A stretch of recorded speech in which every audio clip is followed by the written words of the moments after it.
manchette aujourd'hui, l'habitation dans Dautré, un sujet d'actualité.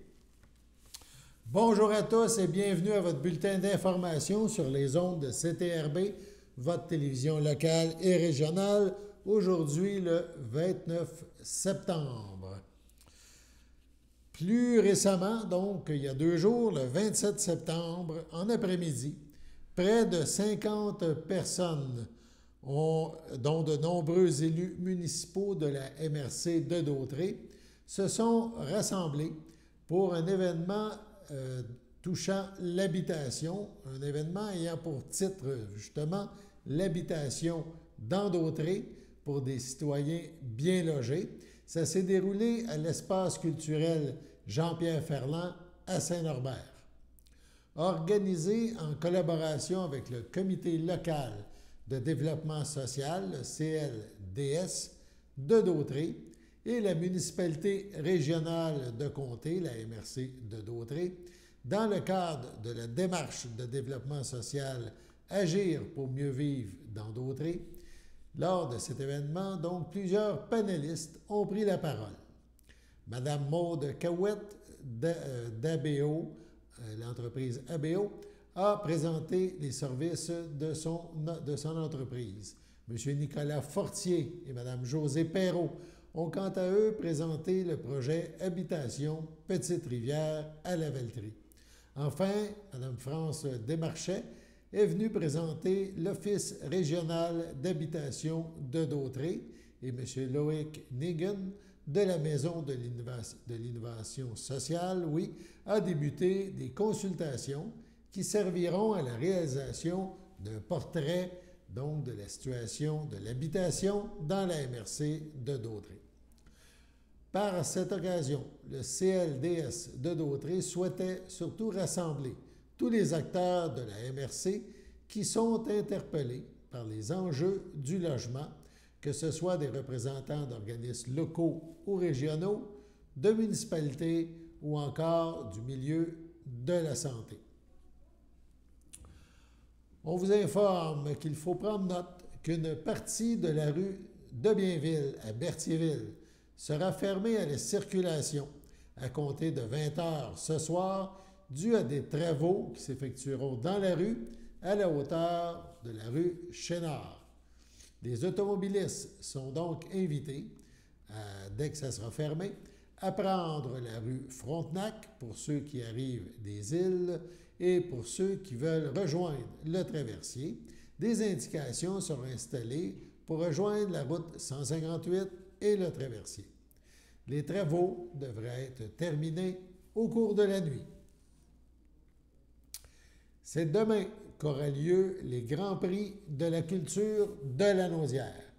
Et dans la catégorie artiste en art visuel, Francine Labelle de Saint-Didas dans la MRC de Dautré est en nomination.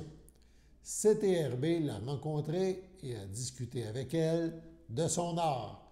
On l'écoute. En compagnie de Mme Francine Labelle, qui est artiste peintre en art visuel, c'est ça qu'on peut dire comme être artiste, comme nom comme profession. Et vous êtes en nomination pour les Grands Prix de la culture La Naudière, qui va avoir lieu vendredi soir. Pas trop nerveuse? Ben, c'est amusant. Vous me dites amusant. C'est intriguant. C'est intriguant. C'est ça. Qu'est-ce qui vous a amené à vouloir vous inscrire à ce concours-là? Ben, ça fait plusieurs années que je vois que c'est là, mais je me sentais pas... au fond, je suis fondamentalement prof. OK, oui. Puis on a une école de dessin et de peinture à Saint-Didas avec votre conjoint. Mon conjoint Yves Durand. Et au fond, moi j'ai toujours enseigné. Première journée à l'école, la première journée, là, petite fille à Rouen-Noranda, je me suis dit, quand je vais être grande, je vais être à la place du prof. Et donc, la matière à enseigner dépendait de ce que je trouvais intéressant à l'école. OK. Finalement, je me suis retrouvée prof de philo. Oui, vous avez étudié à Strasbourg, c'est ça? À Strasbourg. Puis j'ai eu un prof intéressant qui nous a vraiment assisté au bout, c'était qu'on a fait les 68 aussi, un disciple de Derrida, qui était un maître de la contradiction, donc des tensions. Puis en philosophie, c'est passionnant, là. C'est un jeu de tension. Bon, ensuite, j'ai enseigné philo à Cégep de Maisonneuve, puis ça a été plus fort que moi. Je suis partie aux Beaux-Arts. C'était la découverte, là.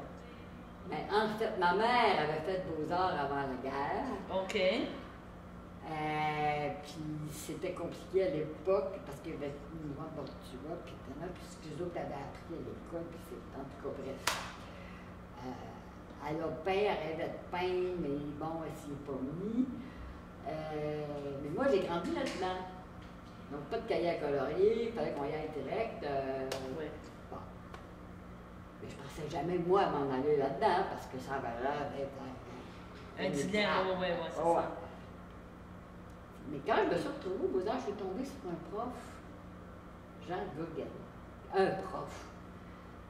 Un artiste, mais un prof. Un professeur aussi, un bon enseignant qui transmettait. Écoute, autant en couleur qu'en dessin, autant la forme que le jeu de tension des couleurs, en design, en peinture.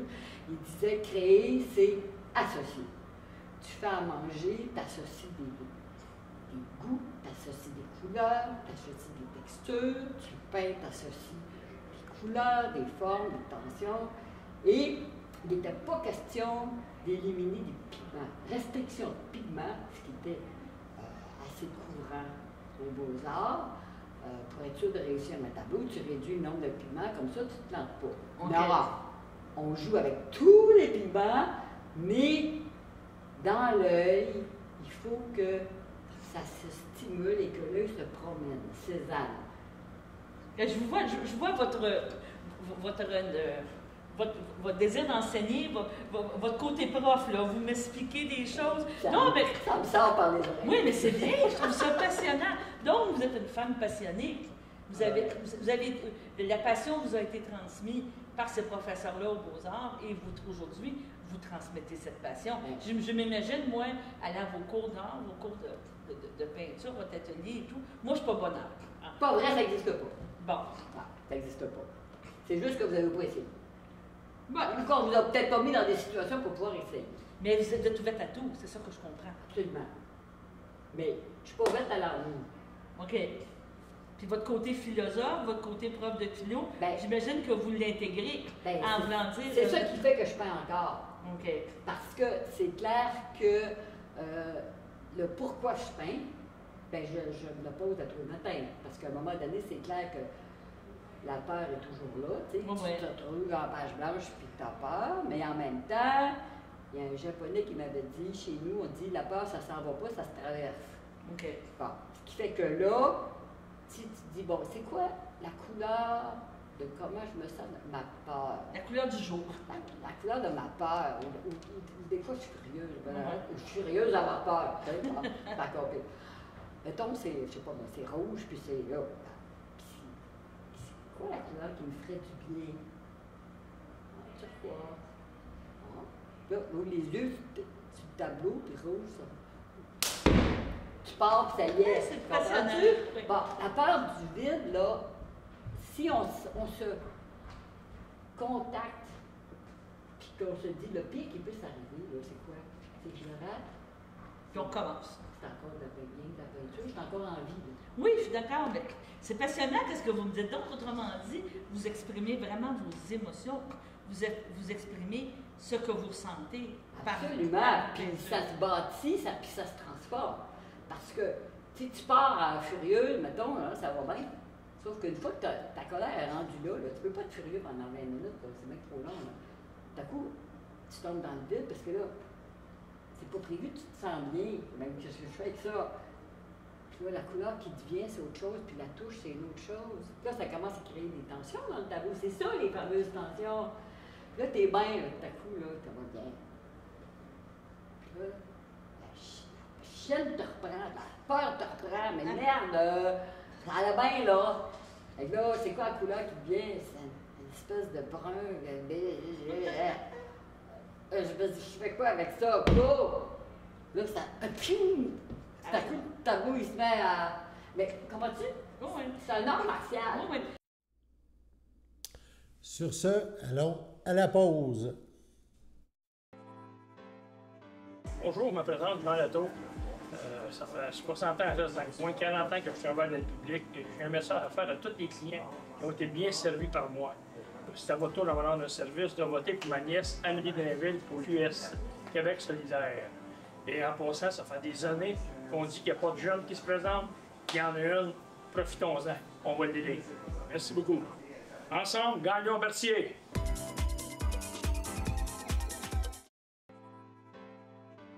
Ben, bonjour, je m'appelle Éric Boudry, je suis musicien, mais aussi enseignant. Et je suis ici pour appuyer la candidature et la campagne électorale, surtout d'Amélie Drainville, dans Berthier, pour QS. Évidemment, mon cœur est à gauche, mon cœur est pour l'environnement, mon cœur est pour la liberté d'être et la liberté d'expression, évidemment. Puis on sera ici pour célébrer la victoire octobre prochain. Ensemble, gagnons Berthier.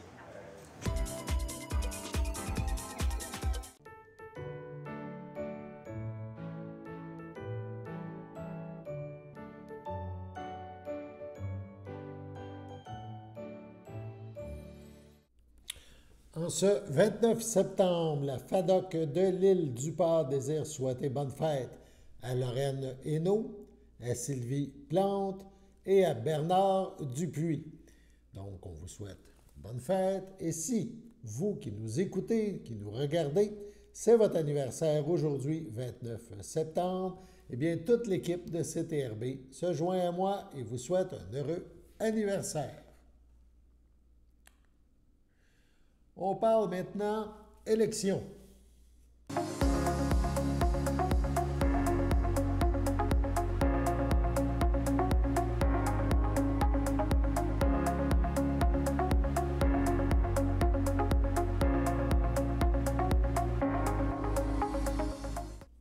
On complète aujourd'hui un tour de table, si on peut dire, car dans le cadre de la campagne électorale québécoise, la table régionale des organismes communautaires autonomes de la Naudière, on parle ici de la TROCEL, a tenu une conférence de presse dans le cadre des élections. Donc, on écoute la suite aujourd'hui. Donc, dans un premier temps, Sébastien Guernon de la Corporation de développement communautaire de la MRC de l'Assomption nous parle d'un changement de paradigme qui est nécessaire. Chaque citoyen et chaque citoyenne doit être pris en considération. On regarde l'extrait. Oui, bien c'est ça. Étant un regroupement local d'organismes et de partenaires, la CDC a la chance de voir les divers secteurs d'activité, la jeunesse, la santé mentale, les personnes handicapées et ainsi de suite. Puis nous, en fait, ce qu'on souhaite relever, c'est que le prochain gouvernement puisse prioriser les investissements d'impact plutôt que d'être axé sur les résultats. Je vais m'expliquer un petit peu. L'exemple que je veux prendre, c'est que si on continue à utiliser l'approche socio-économique pour lutter contre la pauvreté, puis si on prend comme exemple l'aide alimentaire, bien, ce qu'on va chercher à comptabiliser, c'est le nombre de familles aidées. Donc, ce qu'on va faire, c'est on va se dire, bon, je veux évaluer les résultats de mon investissement, fait que je vais, avec 1 000 je suis capable de donner un peu de nourriture à 10 familles par semaine. Avec l'inflation, on peut peut-être dire 2 000 là, mais on va s'en tenir à un exemple. Donc, ce qu'on se dit en bout de ligne, c'est « Ah, 1 000 je suis capable de soutenir 10 familles par semaine. » Ce qui arrive, c'est qu'en pratique, ces 10 familles-là vont devoir revenir semaine après semaine pour aller chercher de l'aide alimentaire. Donc, ce qui arrive, c'est qu'on reconnaît le résultat des investissements, mais on passe à côté de la stratégie d'impact réel de la mission des organismes communautaires autonomes. Avec l'approche socio-communautaire des investissements plus d'impact, mais on prend plus le temps d'investir des énergies sur bien accueillir les familles, être à l'écoute de ces familles-là, puis de regarder avec elles c'est quoi les situations qu'ils vivent, pourquoi ils viennent chercher de l'aide alimentaire, puis à chercher avec elles des solutions potentielles pour s'aider à s'en sortir. L'objectif, donc, c'est de faire en sorte qu'à un moment donné, il n'y ait plus besoin de l'aide alimentaire, qu'on soit en mesure de comptabiliser les gens qui finalement ne reviennent plus chercher de l'aide alimentaire.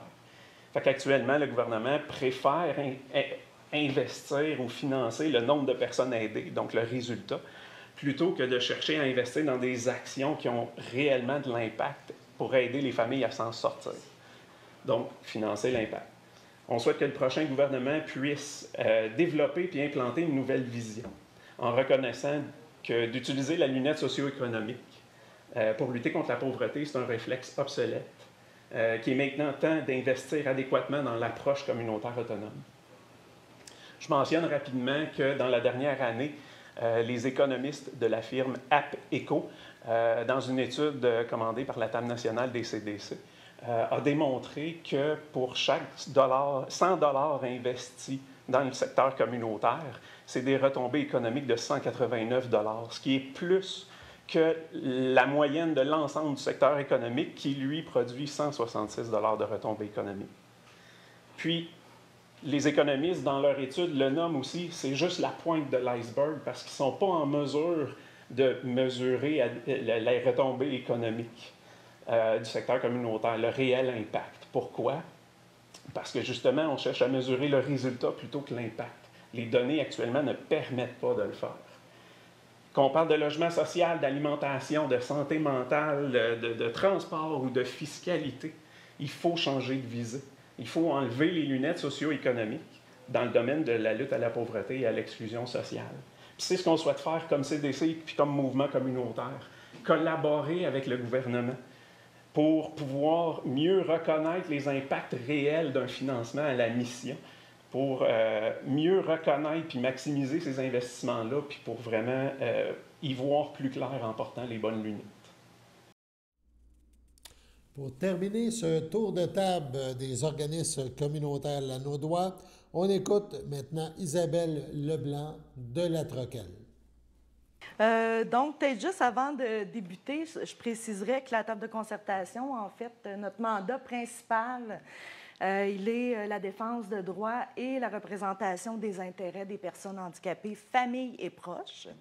Donc, mais maintenant, ce que je veux d'abord vous parler aujourd'hui, c'est qu'au Québec, on compte 16,1 % de la population de 15 ans et plus qui présente des incapacités.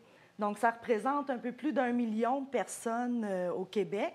Si on transpose le pourcentage à lanaudière, ça signifie qu'on serait environ à 85 000 personnes dans lanaudière seulement. La moitié de ces personnes-là nécessitent du soutien pour accomplir leurs tâches quotidiennes et domestiques, comme se laver, préparer les repas, se déplacer. Pour la plupart de ces personnes, on compte aussi de la famille et des proches aidants, qui sont à elles seules une population qui présente aussi des besoins, mais qui ne font pas partie du 16,1 %. Donc, relatif aux personnes handicapées, il y a quand même une grande portion de la population que ça représente. Bien que les personnes handicapées représentent trop souvent des facteurs de vulnérabilité importants, on n'a pas besoin de spécifier qu'avec la pandémie, ça a révélé bon nombre de failles, entre autres dans le système de santé et services sociaux, qui a fait en sorte de plonger davantage plusieurs personnes handicapées, familles et proches dans un gouffre vraiment dont plusieurs n'arriveront jamais à se sortir. Trois petites questions, en fait. Est-ce que c'est normal, en 2022, d'entendre davantage parler de hockey que des conditions de vie souvent trop misérables des personnes handicapées? Est-ce que c'est normal, encore une fois, en 2022, qu'il y ait peu ou pas, justement, Hugo, tu le soulevais, peu ou pas de partis politiques qui mettent de l'avant, qui font la promotion d'un terreau fertile au niveau de l'inclusion, de l'accessibilité universelle, soutien à domicile ou mobilité. C'est pas normal non plus qu'en 2022, il y a des principes qui ont été votés par nos gouvernements successifs et qui soient en fait bafoués par eux-mêmes au fil des années. J'entends ici les principes d'accommodement raisonnable, de compensation des coûts relatifs aux déficiences, de libre choix, etc. Heureusement, il y a des organismes communautaires autonomes du secteur personnes handicapées qui répondent toujours présents, qui sont les témoins privilégiés des besoins et des conditions de vie des personnes handicapées, des familles et des proches, des organismes qui restent solidaires dans la tourmente, nul besoin de spécifier, entre autres, la pandémie, qui font preuve de créativité, de continuité, de la volonté de bien faire les choses, malgré de maigres moyens et des freins dans l'attraction et le maintien des ressources humaines, entre autres. Il y a des organismes qui sont fortement et directement sollicités par la population et qui répondent véritablement aux besoins. Des organismes qui n'attendent pas d'être forcés ou contraints pour se mettre en action. Des organismes qui aimeraient bien avoir enfin les moyens de leurs ambitions, parce qu'il y a fort longtemps que ni eux ni la population placent leur confiance et leur espoir dans un système désuet. En fait, Sébastien abordait la question. Malgré tout ça, malheureusement, il y a des organismes qui s'essoufflent. Il y en a d'autres qui ont fermé leurs portes, tristement. D'autres qui sont placés, et c'est ce qui est plutôt dramatique, dans un déséquilibre plus que précaire en raison d'une proportion qui est grandissante de financement par entente plutôt qu'à la mission, alors que les activités qui sont financées par entente font l'objet de la mission de l'organisme. Donc, il est plus que temps d'aborder un véritable respect des missions, la primauté d'un financement récurrent à la mission et la consolidation avant même de penser à développer des services ou des nouvelles places. Bref, il est temps de penser développement durable aussi en santé et services sociaux et le financement par entente étant, dans ce cas-ci, clairement contre-productif. Je dirais en terminant qu'une véritable participation citoyenne, ça passe par une société inclusive qui respecte les droits et qui ne place pas 16,1 % de la population dans une zone grise ou sous le radar des priorités gouvernementales. Donc, d'entrée de jeu, Hugo le soulevait.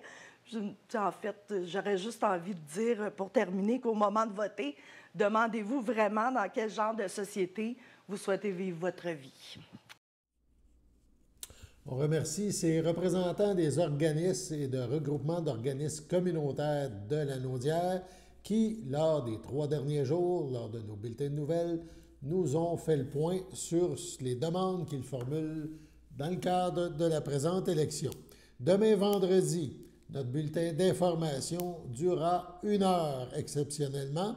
Il sera aussi donc diffusé samedi et dimanche en reprise. On fera notamment un retour sur cette campagne électorale dans Berthier. Allons maintenant à la pause.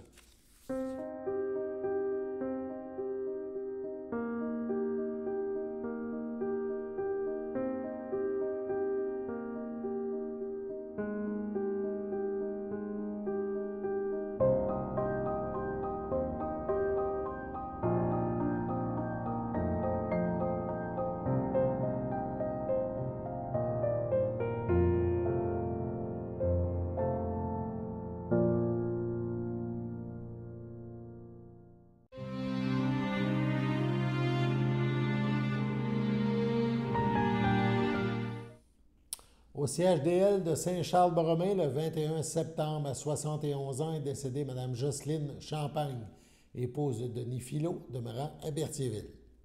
Lui a précédé sa fille Caroline. Elle laisse dans le deuil, outre son époux, sa fille Audrey Filot, Sylvain Saint-Yves, sa petite-fille Amie Filot, Rebman, Jean-Christophe Blain, son arrière-petite-fille Mia Filot-Blain, ses frères, ses sœurs, sa belle-sœur et ses beaux-frères, Jacques Champagne, Lise Grignon, Richard Caméère, Feu Lise Champagne, Régent Champagne, Sylvie Champagne, Gilles Blais, Denise Champagne, Jean-Marc Lapointe, ainsi que plusieurs neveux, nièces, autres parents et amis. Une cérémonie aura lieu en toute intimité au Columbarium de Berthierville à une date ultérieure. Au CHDL de Saint-Charles-Borromée, le 24 septembre, à 55 ans, est décédée Mme Lucie Pierrette Larose, épouse de Daniel Potvin, demeurant à Berthierville. Elle laisse dans le deuil, outre son époux, ses filles, Patricia, Natacha, Régis Beaulieu, ses petits-enfants, Zachary et Michael, sa belle-mère, Lise Brazeau, feu Roger Potvin, sa sœur de cœur, Mélanie, et son conjoint Yvon, ses frères et sa sœur, Yves Fernand, Martin et Germaine Larose, sa belle-fille Sabrina, sa belle-sœur Nathalie Bombardier, ainsi que plusieurs neveux, nièces, autres parents et amis. Les familles vous accueillera samedi le 1er octobre de 12h30 au complexe funéraire Thériault à Berthierville, rue Notre-Dame. Suivra une liturgie de la parole au complexe à 14h30. Entouré des siens au CIUS de Trois-Rivières le 22 septembre à l'âge de 63 ans, est décédé M. Daniel Bellemare, époux de Carole Massé, demeurant à Saint-Barthélemy. Il laisse dans le deuil, outre son épouse, ses enfants. Maxime Bellemare, Valérie Joly, Simon Bellemare, Andréane Sirène. Ses petits-enfants, Antoine, Nathan, Eva et Livia. Son père, Réal Bellemare, feu Jacqueline Lagacé, et sa conjointe Gisèle Durand. Son beau-père, Cyril Massé, feu Réjeanne Marchand, et son épouse Clémence Sarrazin. Ses beaux-frères et ses belles-sœurs, Marie-Claude Massé, Alain Manègre. Mario Massé, Joanne Paquin, ses neveux et sa nièce, Frédéric Manègre, Alexandra Grenier, Sébastien Manègre, Myriam Charette, Ariane Massé, ainsi que plusieurs oncles, tantes, autres parents et amis. La famille tient à remercier le personnel du CIUS de Trois-Rivières pour les bons soins prodigués à M. Bellemare. Vos témoignages de sympathie peuvent se traduire par des dons à la Société canadienne du cancer. La famille vous accueillera samedi le 8 octobre de 13h en l'église de Saint-Barthélemy. Suivront les funérailles à 14h. M. Daniel Bellemare sera inhumé au cimetière de Saint-Barthélemy. Au CHDL de Saint-Charles-Borromée, le 22 septembre, à 72 ans, est décédée Mme Fidelma Nardo, épouse de Michel Larose, demeurant à Saint-Cuthbert, native de l'Italie. Elle laisse dans le deuil, outre son époux, ses enfants, Francis Mayotte, Sylvain Mayotte, son petit-fils Éloi Mayotte, ses frères, ses sœurs, ainsi que plusieurs neveux, nièces, autres parents et amis. Une cérémonie aura lieu en toute intimité à une date ultérieure. Sur ce, passons maintenant à la météo.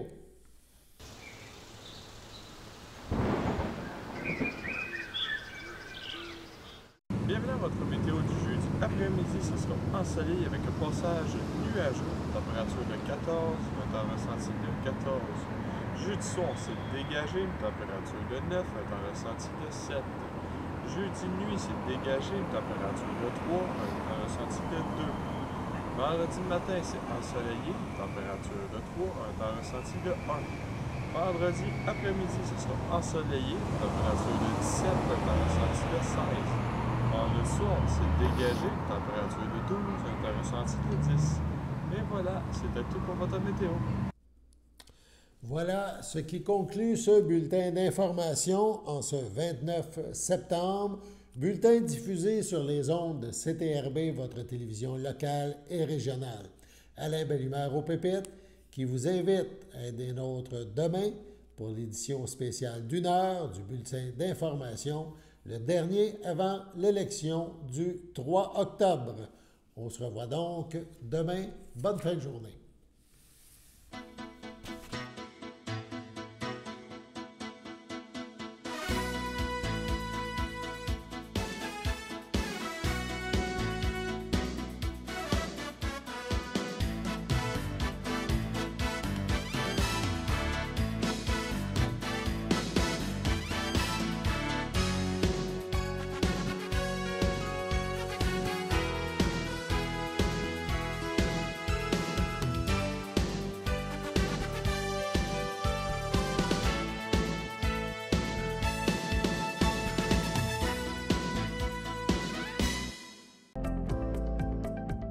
Les télévisions communautaires autonomes du Québec, ce sont les télévisions les plus importantes parce qu'elles sont proches de la communauté.